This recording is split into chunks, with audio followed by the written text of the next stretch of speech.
স্বাগতম ৰাইজ, আপোনালোকলৈ নতুন ভিডিঅ' এটা আগবঢ়াইছোঁ। আজি মই উপস্থিত আছোঁ বাইহাটা চাৰিআলিত। বাইহাটা চাৰিআলিৰ বৃহত্তৰ ৰাইজে আজি প্ৰয়াত জুবিনদাৰ শ্ৰদ্ধাঞ্জলি জ্ঞাপন কৰে।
আমাৰ অসমৰ জনপ্ৰিয় কণ্ঠশিল্পী জুবিন দা আমাৰ মাজত নাই। আপোনালোকৰ এতিয়া মানে চকুৰে বেয়া লাগছে, চকুৰে মানে চকুত পানী দেখা পোৱা গৈছে। তাৰে বিষয়ে আপোনালোকে কি ক'ব? নমস্কাৰ। এই আজি আমাৰ হীৰাৰ টুকুৰা শেষ হৈ গ'ল অসমৰ পৰা। আজি মই মামাক বহুত বেয়া পাইছোঁ। মামা, তুমি য'তে আছা শুনি থাকা, আৰু তুমি যদি আগৰ পৰা ধুনীয়াকৈ প্ৰশাসন মানে ধুনীয়াকৈ ৰাখিলেহেঁতেন, তেতিয়াহ'লে আজি আমাৰ এই হীৰাৰ টুকুৰা শেষ হৈ নগ'লহেঁতেন। আমি এতিয়া কান্দি থাকিলে কি হ'ব? আগৰ পৰা আমি যতন ল'ব লাগিছিল, যে যিমানখিনি যতন ল'ব লাগিছিল আমি 1 কিঞ্চিত মানুহ যতন লোৱাৰ কাৰণে আজি আমি অসমৰ পৰা হীৰাৰ টুকুৰাৰ নিচিনা মানুহ এজনক আমি হেৰাই পেলাব লগা হৈছে। গতিকে মোৰ এইখিনিয়ে ক'ব। আমাৰ অসমৰ জনপ্ৰিয় কণ্ঠশিল্পী জুবিন দা আমাৰ মাজত নাই। আজি চকুত আজি চকুৰ পানী দেখা পোৱা গৈছে।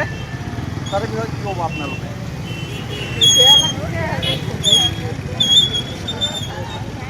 খবৰ ভাষাই নাই।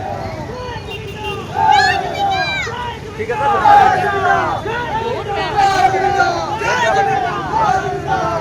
সকলোৰে বেয়া লাগছে।